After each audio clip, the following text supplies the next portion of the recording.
Jusuf Nurkic's dad. Jusuf's path to the league started with one of the wildest scouting stories ever. His dad, Haris Nurkic, is a 7-foot, 400-pound police officer in Tuzla, Bosnia. That alone would get attention, but then a Bosnian newspaper printed a story claiming he once fought 14 people at one time and won. Bosnian agent Enis Trnovcevic read that and decided it was time for a road trip. He found Haris, walked right up to him, and asked if he had a son. Turns out he did. Jusuf, the kid, was 14 years old, had zero basketball experience, and had never played for a team. Didn't matter. He got picked up, trained from the ground up, and ended up playing youth basketball in Slovenia. Then he moved on to Croatia, and before long, the NBA came calling. Now, there's no actual evidence that Haris knocked out 14 people at once, but there were a lot of eyewitnesses. But Jusuf's confirmed that his dad really was a massive cop and that the story did make headlines. What definitely true is the agent saw that article, met Haris, asked about a son, and launched Jusuf's entire career from scratch. The 14-man fight part,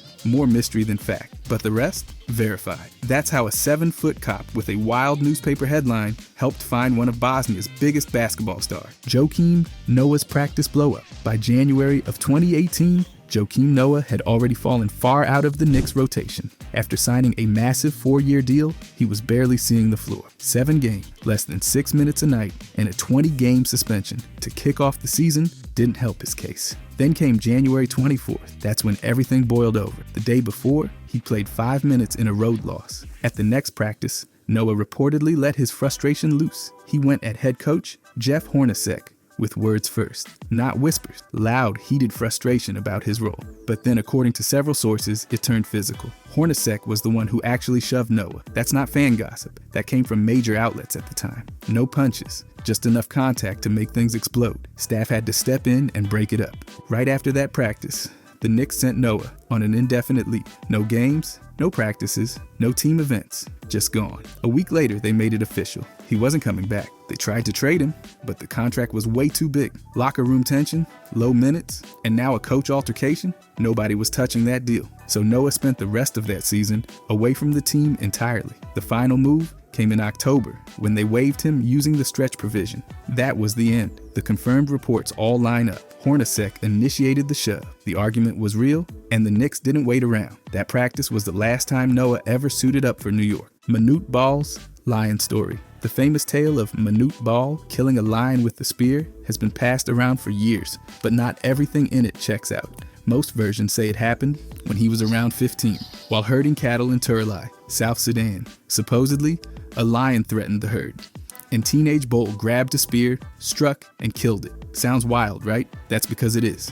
The story usually comes from his uncle, who told a magazine that young Bull struck the lion midair with the spear. But here's the thing, Bull never actually confirmed that himself. No interviews, no quotes, nothing where he says, yeah, I did that. So even though it's fun to repeat, it's not exactly written in stone. What is confirmed? He absolutely grew up in Turlai and really did spend his youth herding cattle. That part checks out across biographical reports and interviews. The spear and lion part, that's repeated by family and in long-form pieces, but always secondhand. The lion story is all over the internet. Some say he was 15, some just say as a teenager. That little detail varies every time, which kind of shows how flexible the legends become. When a story shifts depending on who's telling it, it's hard to call it fully factual. So here's what you can say. Bull was a cattle herder as a teen. His family says he killed a lion with a spear, and that's become a signature part of his backstory. But with no first-hand confirmation from Bull himself, it stays firmly in the realm of myth meets possible reality. One thing's certain, whether or not the lion tale is true,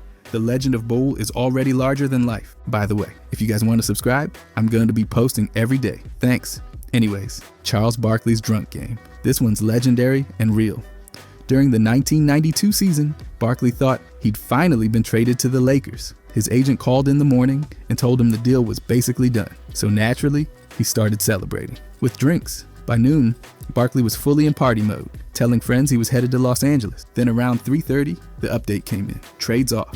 The Sixers pulled out. So now Barkley's not only still with Philly, he's got a game that night. And he's hammered. His own words, been drinking since noon. I don't even know how I played that night. The game most people think he's talking about, February 12th against New Jersey. He finished with 6 points on 2 of 7 shooting, plus 7 assists and 9 boards. Far from his usual numbers. And if he really was playing through an afternoon celebration, that would make sense. There weren't any fights, No technical, just one of the weirdest game day situations a star's ever admitted to. Multiple outlets confirmed the story later, and Barkley's retold it more than once. The wild part, he wasn't even mad the trade fell through, just stunned that he had to play that night. He stayed with the Sixers through the rest of that season, before getting traded for real that summer. No more midday benders before tip-off, just basketball. But that one night stuck around as one of the most ridiculous behind-the-scenes stories ever told. The man thought he was going to Hollywood, got stuck in Philly, and played a whole NBA game while drunk. That's not a rumor. That came straight from Barkley. Celtics Clippers franchise swap. Back in 1978, Boston Celtics owner Irv Levin wanted to move the team to California, but the league shut that down. No way the NBA was letting one of its most iconic teams just pack up and leave. So instead, Levin and Buffalo Braves owner John Y. Brown Jr. did something almost nobody talks about. They swapped franchises. Not players, not picks. Whole teams. Levin took control of the Braves and moved them to San Diego. They became the Clippers. Brown got the Celtics, who stayed in Boston. But here's where it gets weird. This wasn't just an ownership shuffle. They actually swapped full league memberships. Technically, the franchise that became the Clippers was the original Celtics, and the one that became today's Celtics was originally the Braves. There was even a moment, very briefly, when the team that became the Clippers held Larry Bird's draft rights. Total legal chaos, but it didn't last long. Everything flipped right back, and Bird ended up in Boston. So are the Clippers the Celtics? Legally, kind of, but practically, not at all. Boston kept the jerseys, banners, arena, and fan base. The Clippers just got the paperwork and moved to the beach. Even the NBA treats Boston as the same team from before the trade. Former league officials have confirmed that yes, in a strict legal sense, the Clippers are the continuation of the old Celtics. But absolutely, nobody treats it that way. The Celtics stayed Celtics. The Clippers came from Buffalo. No one's confusing those two paths, no matter what the contracts say.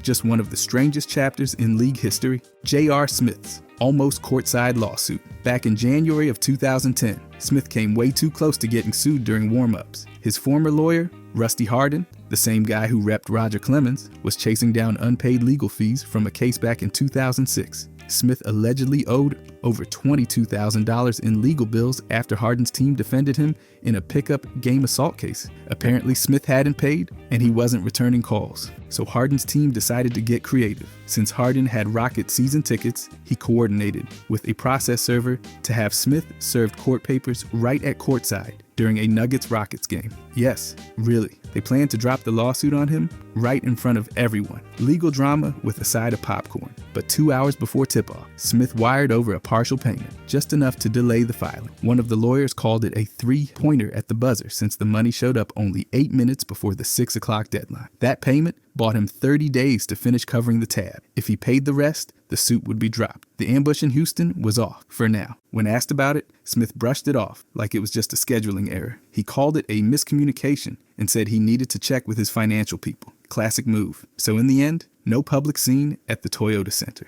Just a near miss involving a courtside subpoena, an unpaid bill, and one very determined legal team. Only JR could turn paying a lawyer into a buzzer-beater highlight. Chris Finch's injury. In Game 4 of the 2024 first-round matchup against the Suns, things took a strange turn off the court. With just under 2 minutes left, Timberwolves coach Chris Finch stood on the sideline when Mike Conley, after being fouled by Devin Booker, lost his balance and stumbled into him. It wasn't a hard collision, but it was enough to rupture Finch's right patellar tendon. And yeah, it looked painful. Finch had just been in the conversation for Coach of the Year, and now he was being helped off the court by staff. The team confirmed the diagnosis almost immediately, and Finch underwent surgery shortly after the game. The injury didn't stop him for long, though. He was on crutches and in a full leg brace during the next series, but he was still around, guiding the team however he could. Micah Norrie stepped up to handle in-game decisions, running timeouts and sideline responsibilities, while Finch provided input from the bench or locker room. What's ridiculous is that less than 24 hours after the surgery, Finch was back at practice, crutch and all, coaching like nothing happened. The man was clearly not planning to take any kind of long break. A few months later, he was seen out of the brace,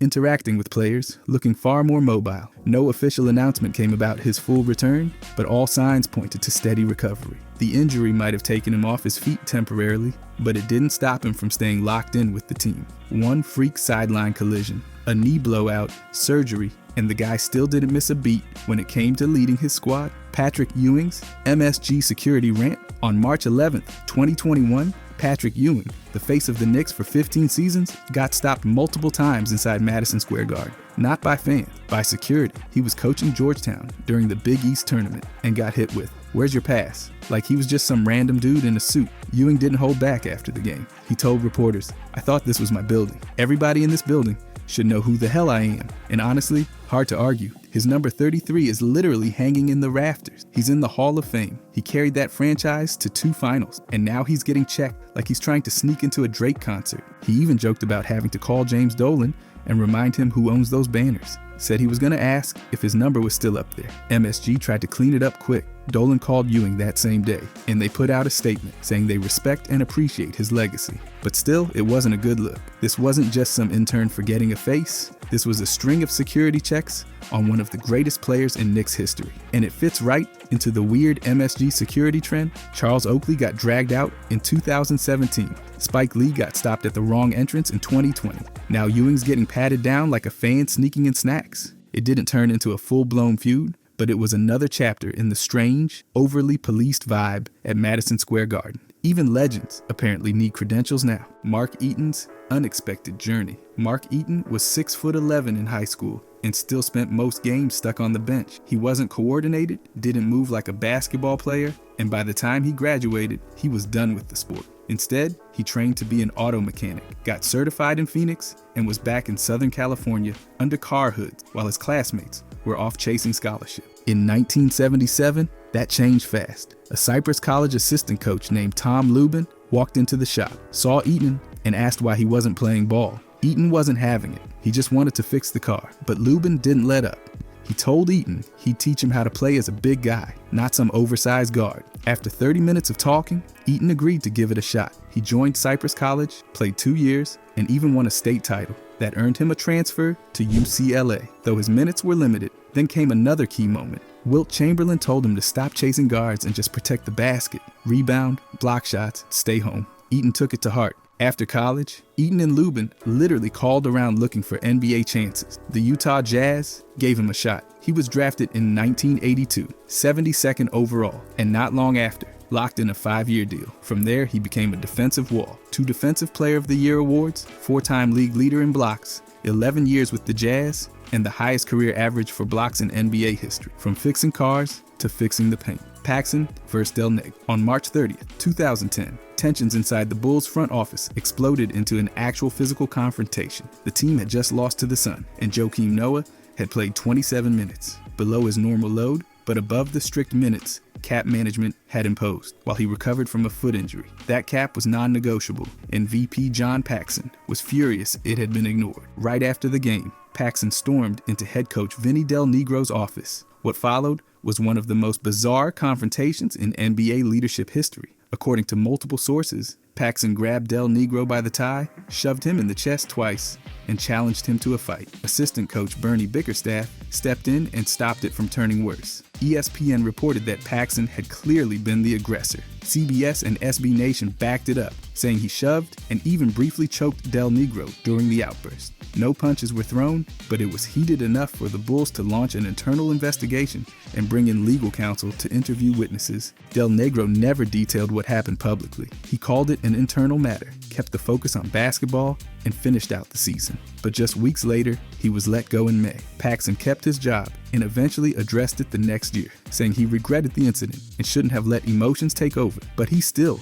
defended his motivation, claiming it was about protecting Noah's long-term health. This wasn't just a disagreement over playing time. It was an executive grabbing his own coach over minutes in the middle of a playoff race inside the United Center, only in Chicago. Ron Artest's locker room line, right after one of the wildest brawls in NBA history, when the Pacers were back in the locker room trying to process what just happened, Ron Artest turned to Steven Jackson and dropped a question that's become legendary. "Jack, you think we're going to get in trouble for this?" That actually happened. Jackson said it more than once, including on The Rich Eisen Show, and other outlets have confirmed the story. He described sitting there, legs all scratched up from climbing through the stands, adrenaline still high, and then Artest just asking that like he'd knocked over a soda machine, not launched himself into the crowd during a nationally televised riot. Jackson didn't sugarcoat his response either. He told Artest, "Are you serious, bro? "We'll be lucky if we have a freaking job." That line might have been dramatic, but it wasn't far off. Artest ended up suspended for the rest of the season. That meant 86 games, including the playoffs. Jackson got 30, Jermaine O'Neal got 25. A few others got hit with shorter bans, but those top three took the brunt of it. That one line from Artest in the locker room became the perfect snapshot of the surreal fallout. The fight was still fresh. Security was outside. Footage was already looping on every sports show. And Artest was just sitting there, asking if they were in trouble. No exaggeration, no dramatization needed. That quote's been confirmed, quoted, and embedded into NBA lore for good. It's ridiculous, tone deaf, and somehow also totally on brand. Chris Bosch's mom and the drug raid. In December 2017, Texas police raided a home in DeSoto, tied to an alleged drug operation. The house was legally owned by Chris Bosch, but he wasn't there. The one living in it, his mother, Frida Bosch. Investigators said she and another man, Jonathan Brown, had set up a drug trafficking operation out of the property. It wasn't just about drugs. They also accused her of exploiting a disabled tenant to help fund it. The charge wasn't minor. Frida allegedly forced the man to use his disability checks to pay rent, which, according to police, kept the drug business running. Brown faced similar charges, and both were taken into custody. Now, here's where it gets even more personal. 2 months before the raid, Chris Bosch had already tried to legally evict his mother from the house. A judge initially ruled in his favor, but Frida managed to delay it by appealing on technical grounds related to Texas property law. After the arrest, Frida denied the entire thing. She blamed a short-term tenant, saying neither she nor Chris had anything to do with the drugs. She also admitted that her relationship with Chris had deteriorated. She told TMZ they hadn't spoken in years and said the whole situation came from deep family tensions. Chris Bosch never publicly responded in detail, but the documents make the timeline clear. He'd already been trying to separate himself from the house and its residents. Frida stayed anyway, and 2 months later, police found drugs, paraphernalia, and enough evidence to make multiple arrests. Whether or not she was directly involved, that house became the center of a very public and ugly breakdown between a former NBA star and his mother. Lakers tampering fine. During the 2017 to 2018 season, the Lakers managed to rack up not one,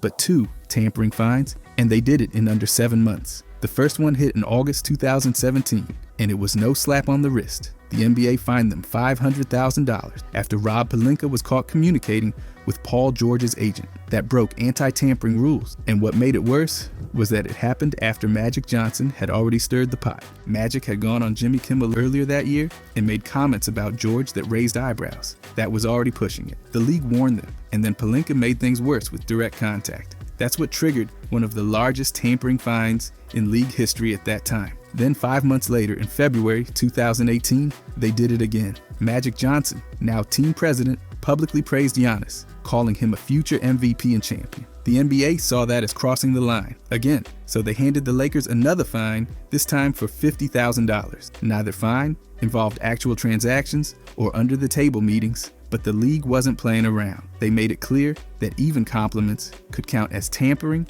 if they referenced players on other teams. That's 2 official violations, both tied to Magic and Pelinka, and both dragging the front office into the spotlight. In the end, the Lakers paid out $550,000 in fines in less than 7 months. Not because they signed anyone illegally, but because they couldn't stop talking about players who didn't play for them. And if you're like me, the NBA offseason is your time to recharge. But while the games slow down, your goals shouldn't. That's why I've been using Factor. Factor makes it insanely easy to eat clean with meals that are ready in just 2 minutes. No chopping, no dishes, just heat and go. I've been crushing their spicy turkey poblano bowl and blackened salmon. They're legit restaurant quality. Every meal arrives fresh, never frozen, and it's all delivered straight to your door. So instead of wasting time in the kitchen, I've got more time to work, chill, or dive into free agency rumors. Factor has over 45 weekly meals to pick from. Whether you're all about protein plus, calorie smart, keto, or just want to eat better, they've got you covered. They've also got snacks, smoothies,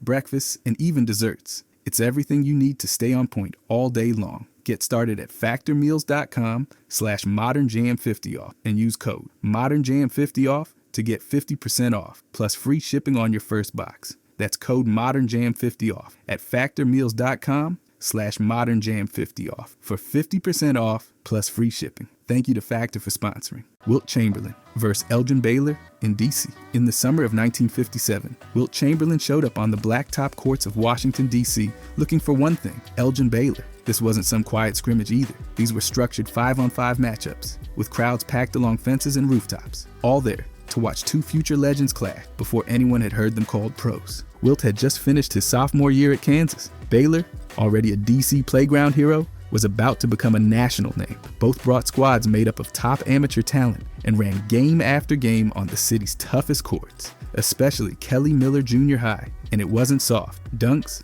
blocks, trash talk, all of it was on display. Crowds swelled around the courts. 13-year-old Dave Bing, who would later become a Hall of Famer himself, stood among the crowd and said seeing Wilt in person was like spotting a skyscraper walking.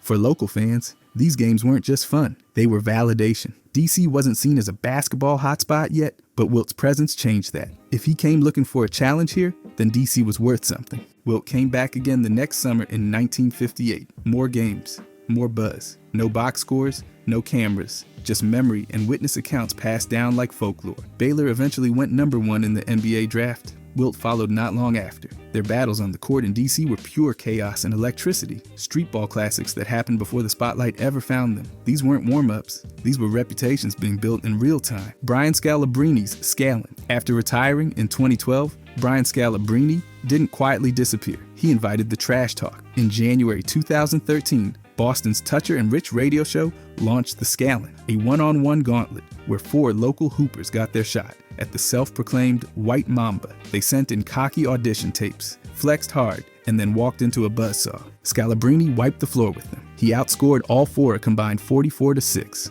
One guy managed a bucket. That's it. Even the radio host got dropped, 11-1. And Scalabrini wasn't just coasting. He played every matchup with real NBA pace and physicality. Afterward, one challenger admitted it wasn't even close and called it fun, but brutal. Then in March 2025, he showed up in New York and did it again. A streetball player named George the Messiah stepped up and left with 0 points. Scalabrini smoked him 11-0, then delivered a full-court monologue straight out of a villain arc. Put your hands on me until a dude like me shows up. Spicy. Scalabrinis always made it clear. He might have averaged 3 points a game in the league, but that league is another planet. He once said, "I'm closer to LeBron than you are to me." That's not a punchline. It's a reality check. Kevin Garnett even said Scalabrini treats these games like playoff film study. This wasn't a gimmick. It was a post-retirement clinic. 4 amateurs, 1 radio team, and 1 overly confident New York hooper all found out that the 11th man on an NBA bench is still light years ahead of your local park legend.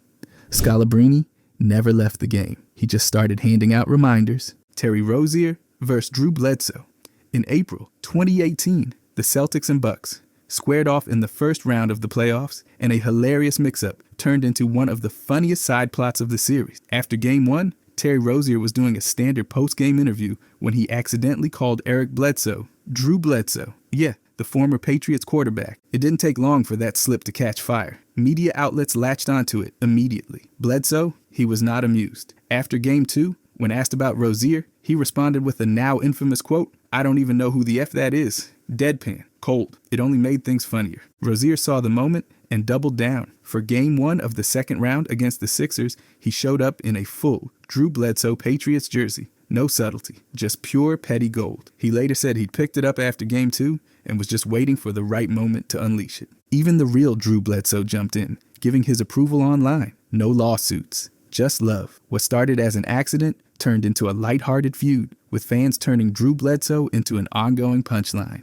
every time Rozier outplayed Bledsoe during the series. There was no real bad blood, just 2 guys playing hard, trading buckets, and accidentally creating one of the best playoff mini-sagas in recent memory. Between the mix-up, the quotes, and that jersey entrance, the whole thing became an instant classic in playoff trolling history. Lou Williams' wings controversy. In July 2020, during the height of the NBA bubble in Orlando, Lou Williams left for what was an excused absence to attend a funeral for a family friend in Atlanta. That part was all above board. The part that made headlines? where he went after the funeral. Williams stopped by Magic City, not exactly known for candlelight dinners or quiet reflection. It's a legendary Atlanta strip club, and it was there that rapper Jack Harlow snapped a photo of him inside. That photo got out fast, and the NBA took notice. Williams defended himself by saying the trip wasn't about the dancers, it was about the food. Specifically, Magic City's famous Lou Will Lemon Pepper BBQ wings. Yes, the man has wings named after him. He tweeted out that it was his favorite restaurant in Atlanta and added,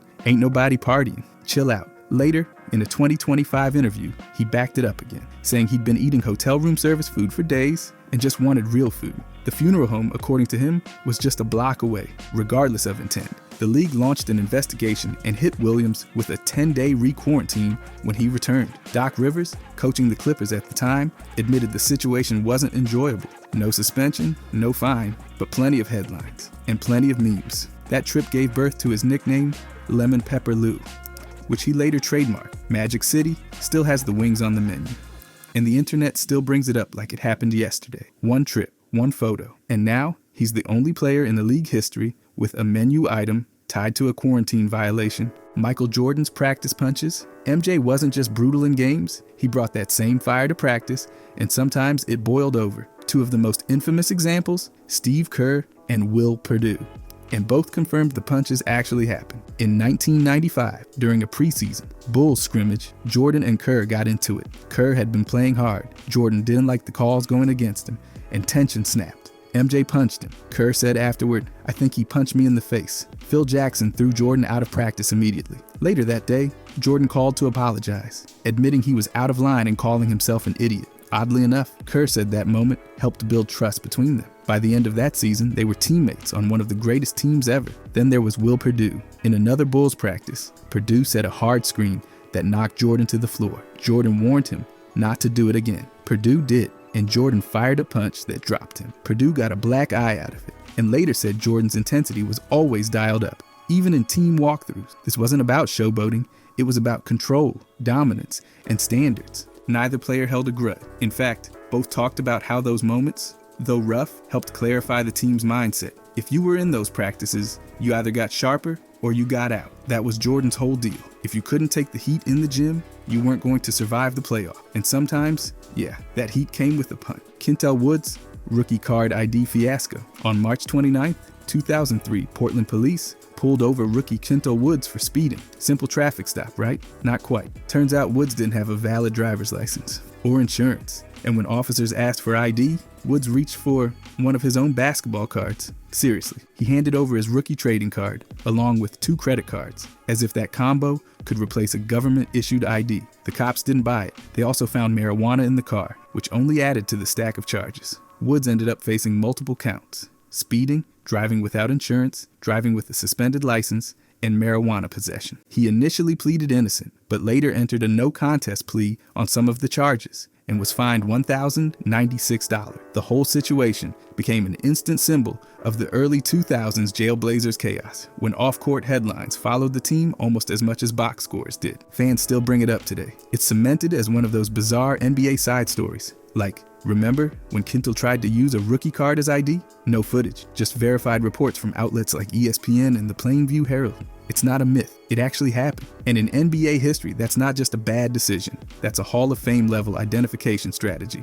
One that only Kentel Woods could turn into a footnote in basketball folklore. Rookie card value? Still low. Story value? Legendary. Chamillionaire verse Michael Jordan. In 2009, rapper Chamillionaire showed up to a Michael Jordan party, excited, like any fan would be. He'd spent years idolizing MJ, and this was his chance to get a photo with the legend. So he approached him politely, complimented him, and asked for a quick picture. What he got back wasn't exactly friendly. Chamillionaire says Jordan shut him down instantly. He didn't just say no, he hit him with a dismissive and offensive remark. When Chamillionaire explained that he dropped $7,000 on a Jordan jersey collection, thinking that might change the tone, Jordan reportedly doubled down. He told him to pay $15,000 more, and maybe then he'd consider taking a picture. The story spread fast, mostly because Chamillionaire shared it himself. He told it during interviews and podcasts, and ESPN's True Hoop confirmed he'd repeated it consistently. He wasn't yelling or bitter, just disappointed. Said it changed how he saw Jordan entirely. No lawsuits, no denials. Jordan never publicly addressed it, But between the interviews, the video clips, and the ESPN coverage, the story stuck. Not just because of the words, but because of who they came from. This one's less about drama and more about a reminder. Sometimes, meeting your heroes doesn't go how you pictured it. Chamillionaire wanted a photo. What he got was a story people are still talking about over a decade later. If you enjoyed this, I'm going to be posting a lot here. I would greatly appreciate it if you could subscribe. Thanks for watching.